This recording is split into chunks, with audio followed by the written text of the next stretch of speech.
UN 산하 기구인 지속 가능 발전 해법 네트워크가 있습니다. 좀 길죠?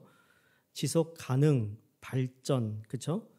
해법 네트워크, 이걸 SDSN이라고 하는데 영어로 Sustainable Development Solution Network라고 합니다. 매년 이 기구에서는 세계 행복 보고서를 발표하고 있는데요. 세계 150개국 사람들을 인터뷰해서 그들의 삶이 얼마나 행복한지 6가지 지표로 나누어서 분석을 한다고 합니다. 그 6가지는 다음과 같아요. 첫 번째, 국내 총생산을 보고, 두 번째로는 기대 수명, 세 번째로 사회적 지지와 네 번째로 자유, 다섯 번째 부정부패, 마지막이 관용입니다. 2022년 통계에 따르면 여러분의 한국의 행복의 순위가 몇 위라고 생각하시는지 150개국에서 한 몇 번째가 될까요? 네 번째요? 누가? 세 번째? 여러분 52위라고 합니다. 한국은 국내 총생산과 기대 수명에는 높았는데 사회적 지지, 부정부패, 그리고 자유에서 아주 낮은 순위를 기록했다고 해요. 경제적으로는 발전했지만 그러나 사회적으로는 부족한 부분이 많이 있다라는 이야기입니다. 근데 흥미로운 것은 여러분 중남미 있는 코스타리카가 몇인 것 같으세요? 23위입니다. 브라질이 우리보다 높습니다. 38위입니다. 이 나라들은 한국보다 경제적으로 발전하지 않았지만 사회적으로 우리보다 나은 점이 있다라는 겁니다. 무엇을 의미할까요? 행복이 단지 물질적인 풍요에 있지 않다는 점을 보여주는 증거라는 것을 알 수 있습니다. 많이 가지고 있다 해서 행복한 게 아니라는 거예요. 여러분 누군가를 보면서 야, 저 사람 정말 행복해 보인다라고 느껴본 적이 있으세요? 옆에를 보세요 한번. 예? 야, 저 사람 보니까 참 행복한 게 느껴져 라는 분 계세요? 누가 과연 행복한 사람일까? 운명을 바꾸는 기술 그리고 감사를 쓴 저자가 오스티움이라는 분이 쓴 책인데 그분이 켄터키 유니버시티 하스피털에서 닥터 데이빗 노스라는 그분이 연구팀을 만들어서 연구를 한 것을 발표한 그 내용이 그 책에 실려 있어요. 이 연구팀은 성모 수녀회에 소속된 180명의 수녀를 대상으로 실험을 했는데요. 이 수녀들이 22세 때 작성한 자서전에 들어있는 긍정적 감정의 내용과 그리고 노년시 사망률 사이의 이 관계를 조사한 겁니다. 그러니까 이 자료가 분석할 당시 수녀들의 나이는 이미 70세, 75세가 되어서 그러니까 한 50년을 연구한 발표인 거죠. 그 수녀들 중에서 자서전에 감사라는 단어, 만족이라는 단어, 행복이라는 단어, 사랑이라는 단어, 희망이라는 이러한 긍정적인 경험을 많이 했고 고백한 그 수녀들이 60년이 지나면서부터 그들의 삶이 어떻게 변했는가를 연구한 겁니다. 그런데 그중에 가장 행복하게 보인다라는 사람과 가장 불행하게 보인다. 이게 지금 어떤 데이터가 아니고요. 겉으로도 행복하게 보인다, 불행하게 보인다. 이것만 가지고도 그들의 수명이 7년이나 차이가 났다고 합니다.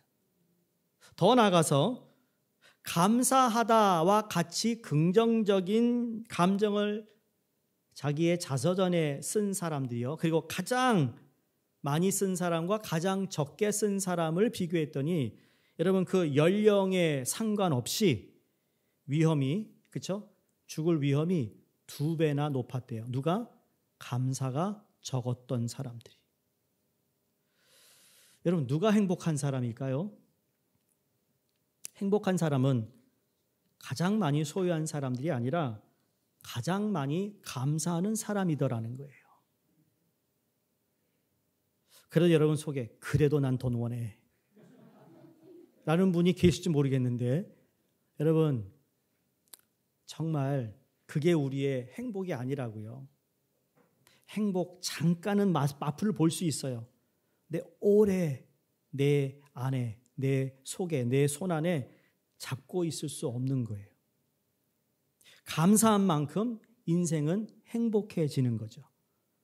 여러분, 감사는 축복의 문을 여는 열쇠입니다. 감사 지수를 높여야 행복 지수가 높아지는 거고, 감사 지수를 높여야 여러분 성공 지수도 높아지는 겁니다. 성경은 바로 그것을 우리에게 늘 하나님께 감사함으로 나오는 하나님의 자녀들에 관해서 하나님께서 어떻게 보면 정말 무한정한 책임을 하나님이 지시겠다라는 말씀을 참 많이 성경에서 하시죠.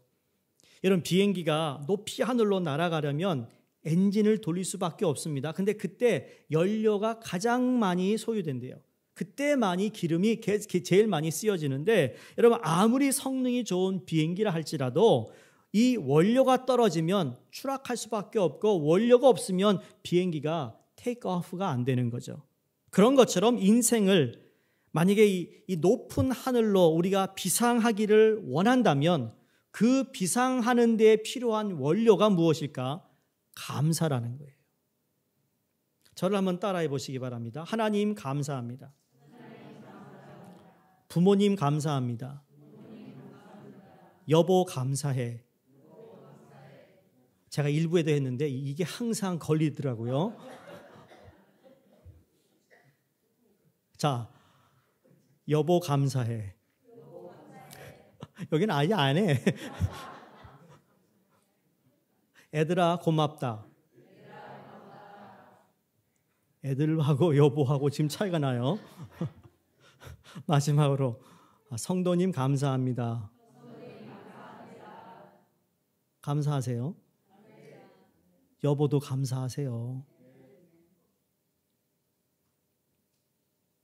오늘 성경에 보면 감사의 진리를 깨달아 그의 인생이 어떤 환경 속에서, 어떤 조건 속에서도 비상했던 인물이 소개되고 있죠. 우리가 너무나도 잘 알고 또 좋아하고 존경하는 다니엘이 그 주인공입니다. 다니엘은 어린 나이에 바벨론 포로로 잡혀갑니다.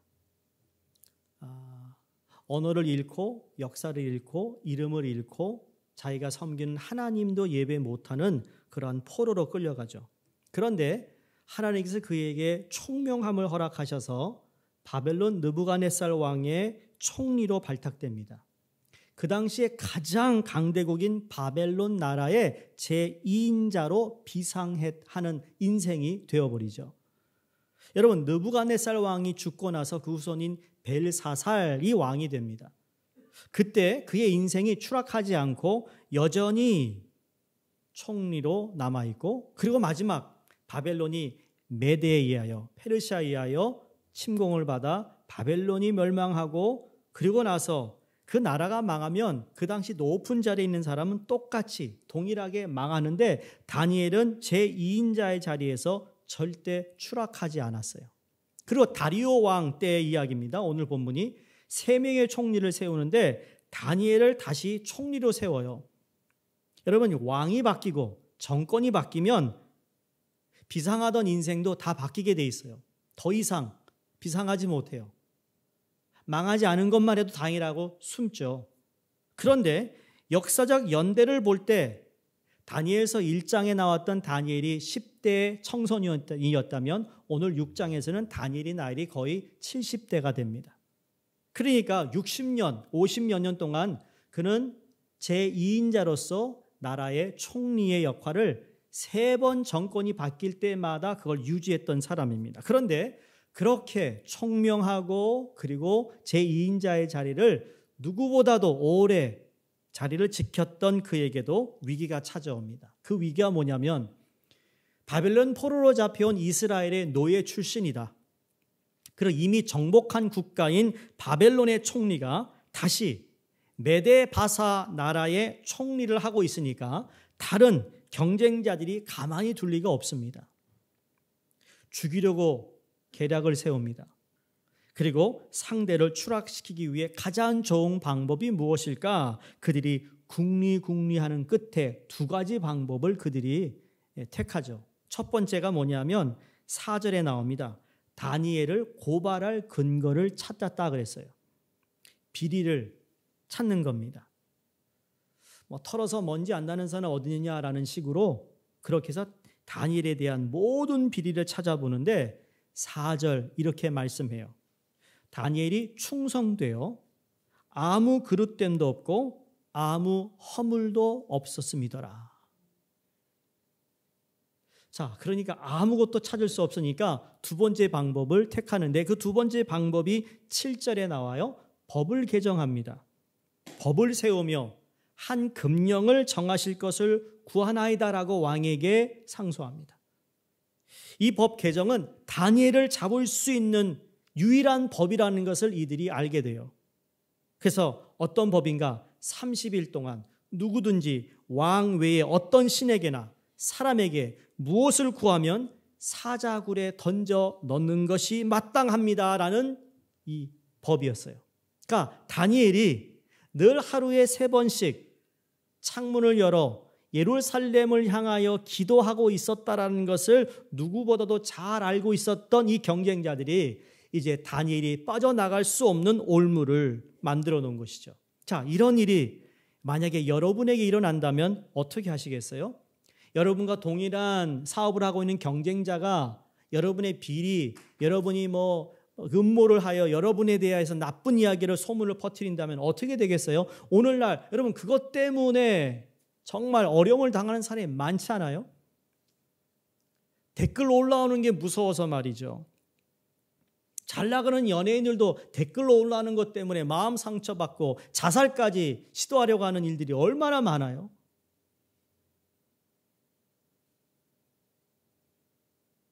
이제까지 신실한 믿음으로 살았어요. 다니엘은 왕에게 충성도 했지만 왕이 그를 인정했습니다.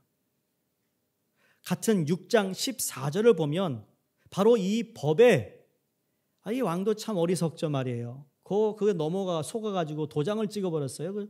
그러니까 이게 이제 법이 된 건데 그러고 나서 돌아보니까 다니엘이 걸리는 거예요. 그래서 왕이 심히 근심합니다. 14절에. 그 근심하는 것을 보고 경쟁자의 다른 총리들이 왕에게 그럽니다. 왕이 스스로 세운 법을 지켜야 합니다. 그랬더니 16절에 사자굴에 집어 던지면서 왕이 다니엘에게 이렇게 말하죠. 네가 항상 섬기는 하나님이 너를 구원해 주기를 바란다. 여러분, 이 정도 왕이 인정하는 믿음의 사람이 다니엘이었어요. 그럼에도 불구하고 이런 일이 벌어지더라는 거죠. 내가 열심히 주를 믿고 열심히 섬겼어요. 어떻게 보면 저희 교회 정말 35년 이상 이 교회를 다니신 분들이 계시잖아요. 그 자리를 지키신 분들 얼마나 많은 일들을 경험했을까, 그렇죠?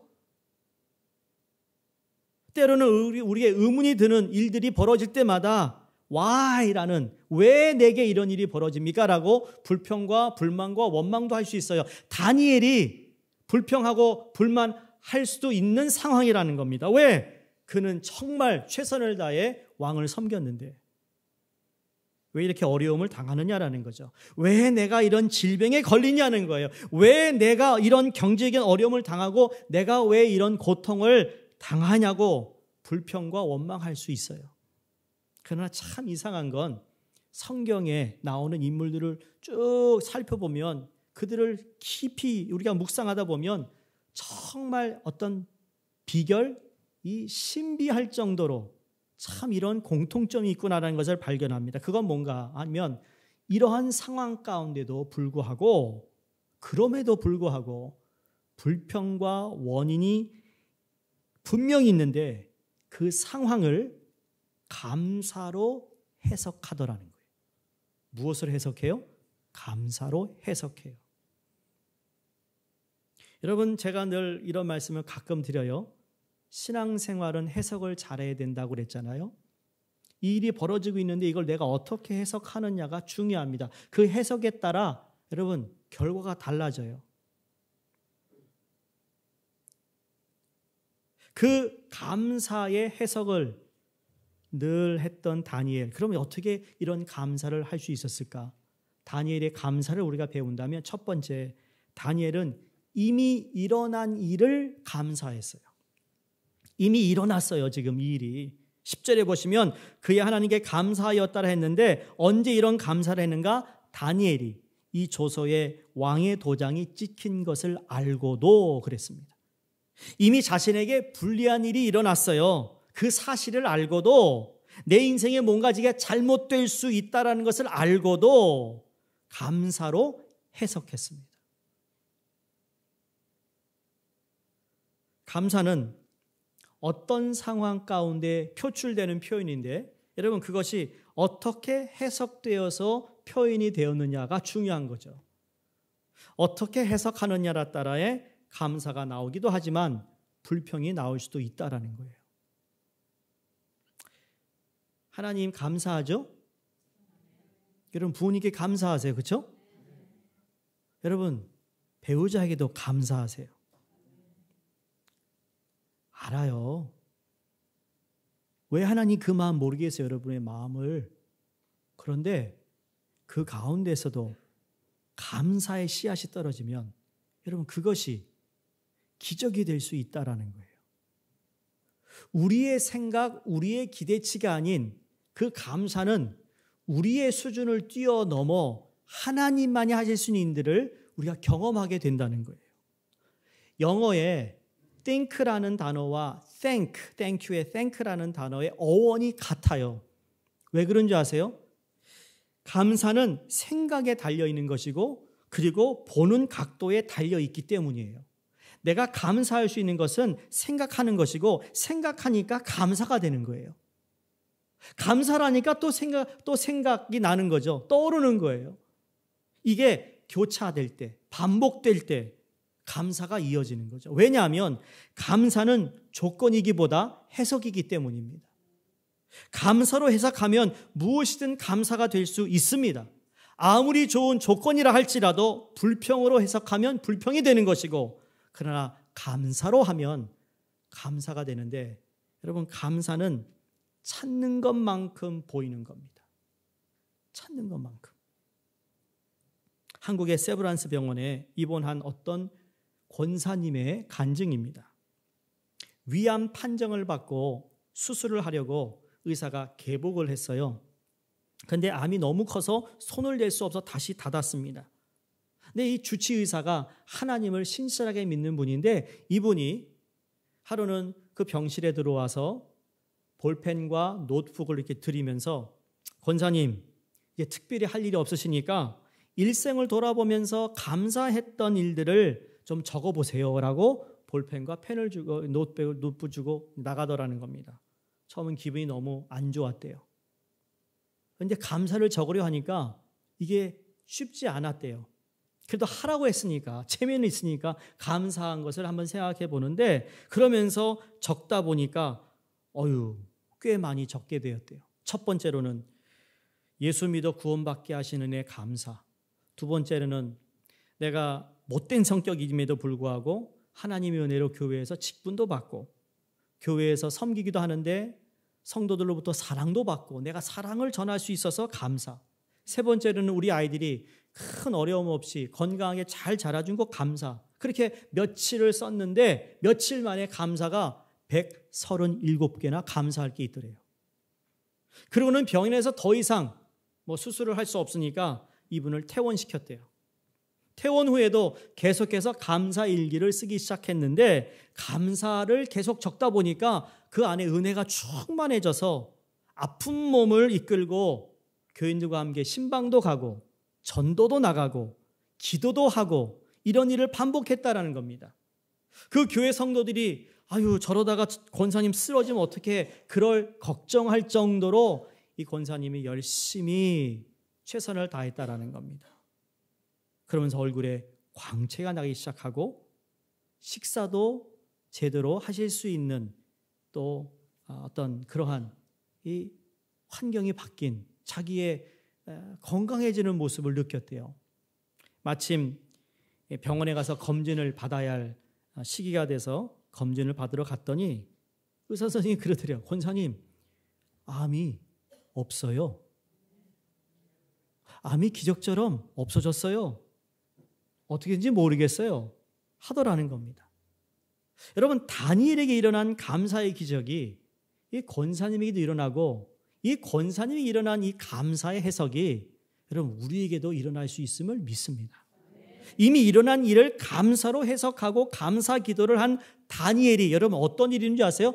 이미 벌어진 일에 관해서 감사로 해석했더니 6장 22절에 이렇게 말합니다. 이미 하나님께서 천사를 보내어 사자들의 입을 봉해버리셨다. 여기 중요한 건 사자들의 입을 봉한 것도 그건 하나님이 하시는 일인데 이미 already 하나님은 He is in action이에요. 이미 행동하고 계셨어요. 우리가 감사로 해석했더니 이미 하나님이 사자들의 입을 봉해버리는 일을 하시더라는 거예요. 이게 감사라는 거죠.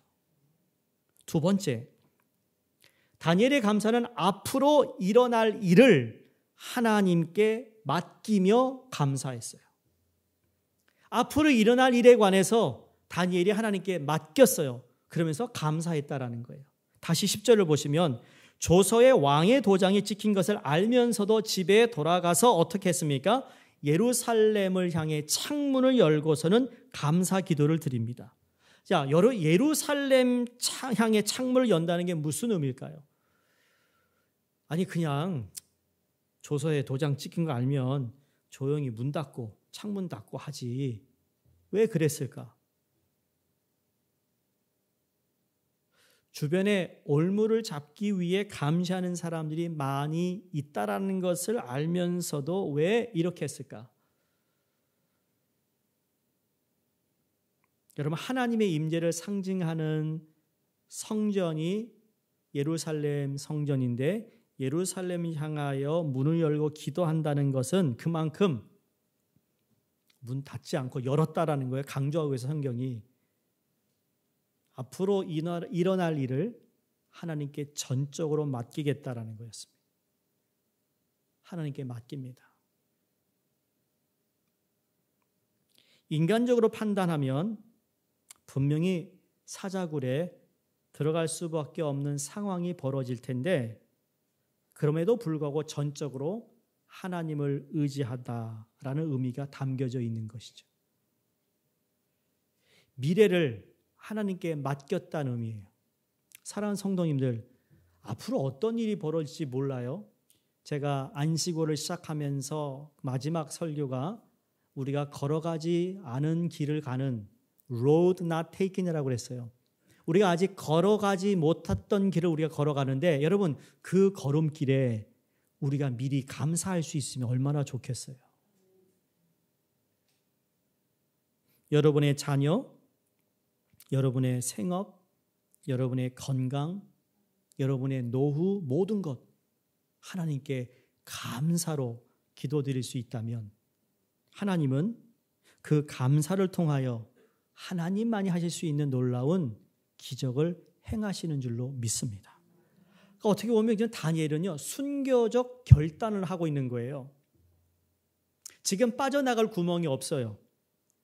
그럼에도 불구하고 나는 앞으로 어떻게 보면 미래지향적인 믿음으로 하나님께 자기 자신을 맡기고 있는 다니엘입니다. 이게 뭔가 조건적 감사가 아니라 이걸 절대적 감사라고 말하는 겁니다. 컨디션을 한 게 아니에요. 이건 absolute, 하나님께 감사한 거예요. 왜 어려움을 당하면 여러분 우리가 감사하지 못하는 이유가 무엇일까 한번 생각해 보셨습니까? 이 감사하는 걸 알면서도 당장 내게 조금 안 좋은 일이 있고 불편한 일이 있고 걱정거리가 생기면 감사보다 뭘 먼저 하죠? 걱정, 근심을 먼저 해요. 여러분, 걱정, 근심, 물론 걱정할 수 있고 근심할 수 있어요. 그런데 여러분, 그 걱정, 근심, 부정적인 감정 때문에 불평도 하고 원망하는 것이 아니겠어요? 근데 감사로 해석하면 불평하고 원망하지 않을 수 있는데 바로 이 감사가 빠지다 보니까 곧장 불평과 원망으로 가는 거예요. 여러분, 이스라엘 백성이 40년 광야길을 가면서 하나님 베푸는 은혜가 얼마나 커요? 그걸 감사로 늘 해석했으면 좋은데 감사로 해석하지 못한 사람은 곧장 어디로 갔어요? 원망과 불평으로 갔어요. 여러분 가운데 어떤 일이 벌어지면 먼저 걱정하고 먼저 불평, 원망하는 분이 계시다면 여러분 감사로 해석하는 법을 배울 수 있기를 바랍니다. 감사라는 필터를 통해 그 원망과 불평을 줄이자는 거예요. 왜? 원망과 불평하는 거 하나님이 정말 싫어하시거든요. 그 원망과 불평 때문에 하나님께 죄를 범했던 이스라엘 백성들이 결국은 약속한 가나안 땅에 들어가지 못했어요. 다시 말해 여러분, 우리가 우리 삶에 어떤 일이 벌어지면 무엇에 근거하고 있느냐라고 물어야 됩니다. 이게 미래에 아직 일어나지 않은 일 때문에 내 예측대로 걱정 근심을 한다면 여러분 그 일은 정말 어려울 것이라는 거죠. 우리가 기억할 것은 미래의 시간은 나의 손에 있는 것이 아니라 하나님의 손에 있다는 것을 믿으시기 바랍니다. 살아계신 주, 그렇죠? 나의 참된 평화, 그 부활주일날 우리가 부르는 그 찬양. 여러분 영어 버전이 뭔지 아세요? Because he lives, I can face tomorrow예요. 내가 예수님이 살아나셨다라는 믿음 때문에 내가 내일을 기대할 수 있는 거죠. I can face tomorrow. 오늘 근심 걱정이 있다 할지라도 그러나 I can face tomorrow. 내 미래를 하나님께서 다 주장하고 계심을 믿는 그 믿음으로 다니엘은 예루살렘을 향해 창문을 열고 감사의 기도를 할 수 있었다라는 겁니다. 여러분, 인간적으로 보면 사자굴이 앞에 다가오고 있어요. 그러나 다니엘은 사자굴에 집착하지 않고 하나님이 자신과 함께 하실 하나님께 집중했다라는 거예요. 집착이 아니라 집중이었어요. 어떻게 가능한가? 어떻게 가능할까요? 여러분 이게 첫 번째가 아니잖아요. 제가 아까 말씀드렸죠. 새 왕을 모시는데 다니엘이 얼마나 많은 일들을 경험했겠어요. 노예 출시라는 그 외 여러 가지 이유를 대면서 그에게 공격했던 사람이 한두 명이 아니겠죠. 그걸 쓴다면 아마 정말 다니엘서를 다 써도 모자랄 거예요. 그런데 아주 핵심적인 것이 다니엘서 1장에 나옵니다. 다니엘은 이미 하나님이 자기와 함께함을 경험했어요. 언제?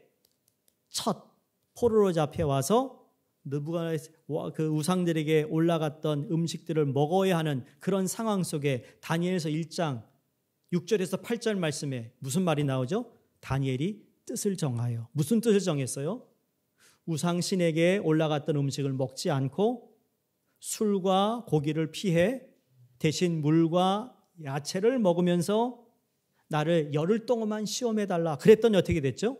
하나님이 더 건강케 하셨고 그 일로 인하여 그에게 10배나 총명함을 허락하셨어요. 여러분 2배도 아니고 10배나 총명함을 주셨어요. 그걸 다니엘이 경험한 거예요. 얼마나 감사하겠어요?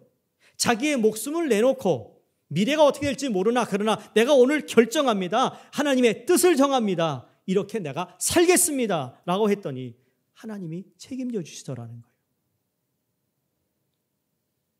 그래서 다니엘이 그 일을 경험하고 난 후에 다니엘서 2장 21절에 그 왕의 꿈을 해몽하잖아요. 해석하잖아요. 해석한 후에 그 다니엘이 하나님 향을 이렇게 고백해요. 그는 때와 계절을 바꾸시는 왕들을 패하시고 왕들을 세우시며 지혜자에게 지혜를 주시고 총명한 자에게 지식을 주시는도다.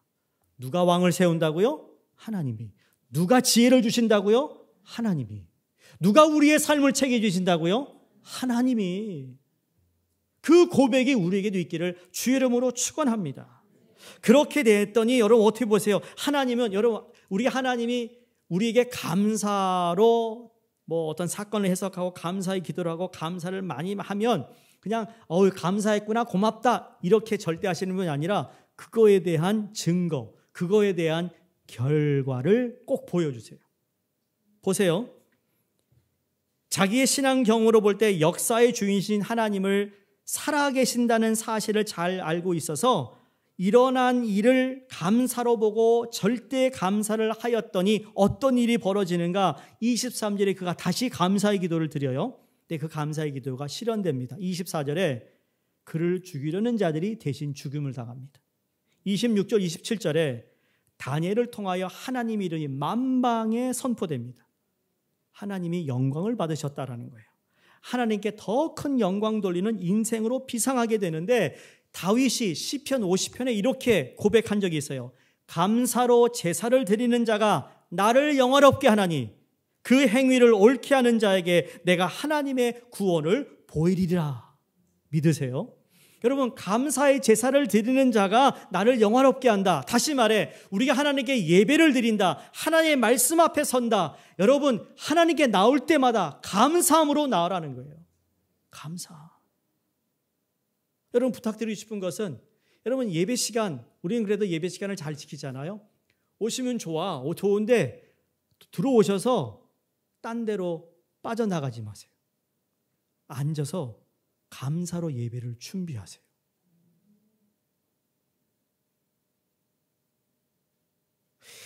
인사 말 빼고는 정말 하나님, 내가 오늘 하나님 감사 예배 드리기 원합니다. 왜냐하면 사단은 항상 역사해요. 파킹장에서 역사할 수도 있고요.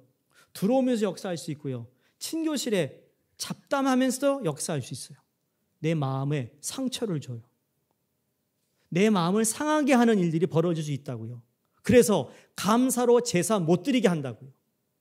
이걸 우리가 좀 지혜롭게, 내가 주일날 예배 드리러 오면 하나님이 먼저라는 거예요. 그분께 집중하세요. 불필요한 말 안 하는 게 좋겠어요. 하려면 나중에 와서 예배 끝나고, 이제 앞으로 밥 먹을 거니까 밥 먹을 때 실컷 하세요. 근데 누가 그럴 거예요. 오늘 설교 못 들었어 하는 분이 있겠죠. 어쨌든 하나님 앞에 감사의 제사를 드리는 자가 하나님을 영화롭게 한다. 그 행위를 옳게 하는 자에게 하나님의 구원이 보인다. 여러분, 이게 다니엘이었던 거죠. 마지막 세 번째, 다니엘의 감사는 지금 일어나고 있는 현재 일에 항상 감사로 반응했습니다. 일어난 일, 앞으로 일어날 일들, 그리고 지금 일어나고 있는 일, 현재예요. 자, 다시 10절을 보시면 왕의 도장이 찍힌 것을 알고도 감사했어요. 윗방에 올라가 예루살렘을 향하여 창문을 열고 감사 기도했어요. 그래서 사자굴에 들어갈 줄 알면서 했는데 바로 이어지는 그 말씀이 뭐냐면 전에 하던 대로 하루 3번씩 무릎을 꿇고 기도하며 그의 하나님께 감사하였다 하였습니다. 뭐가 중요하죠? 전에 하던 대로입니다. 전에 하던 대로. 지금 일어난 일에 과거에도 그랬고 지금도 그렇고 매사 동일하게 감사로 반응했다라는 의미예요. 하루를 시작하면서 감사, 일을 보면서 감사, 돌아와서 감사. 매일매일 하루에 동일하게 3번씩 감사를 드렸다라는 것은 감사가 생활화되었다. 다시 말하면 습관화되었다. 이게 체질화되었다. 어쩌다가 한번 감사하는 게 아니고요. 죽을 줄 알면서도 이제까지 해왔던 대로 감사 기도를 했다라는 거예요. 이게 좋은 습관이라는 거죠. 습관은 하루아침에 이루어지지 않습니다. 그렇죠? 하루아침에 습관이 이루어지지 않지만 여러분 이걸 기억했으면 좋겠어요. 생각은 행동을 낳고, 그렇죠? 생각을 뭘 낳는다고요? 행동을.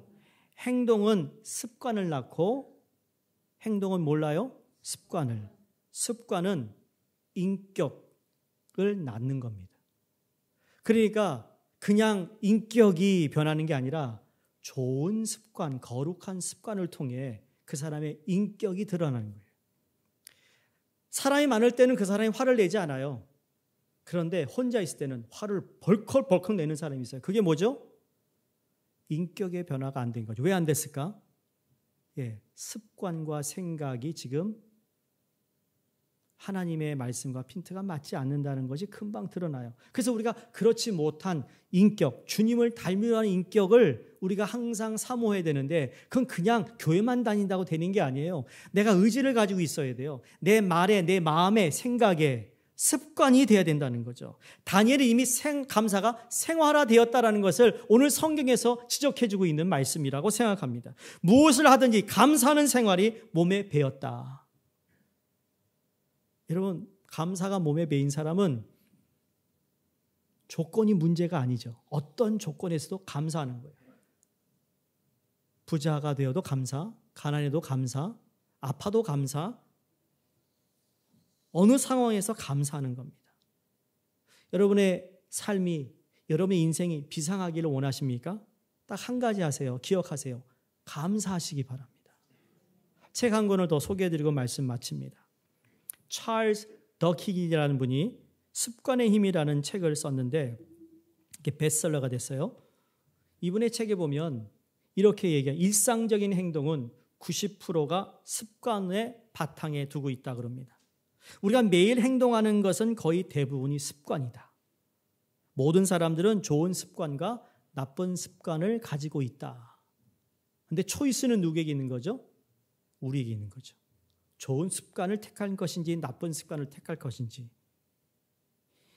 신학서적이 아님에도 불구하고 여러분 세상에 있는 많은 사람들도 우리가 감사하면 특별한 하나님의 은혜가 있다는 것을 그들도 알고 있다라는, 감사라는 것은 정말 기적적인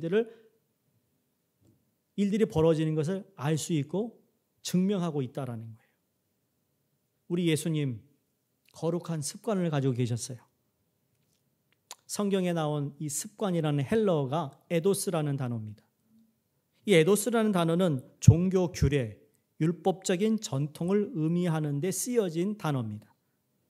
누가복음 2장에 보시면 예수께서 12살 될 때에 저희가 이 절기에 전례를 쫓아 올라갔다 그랬습니다. 여기에 전례가 에도스, 습관입니다.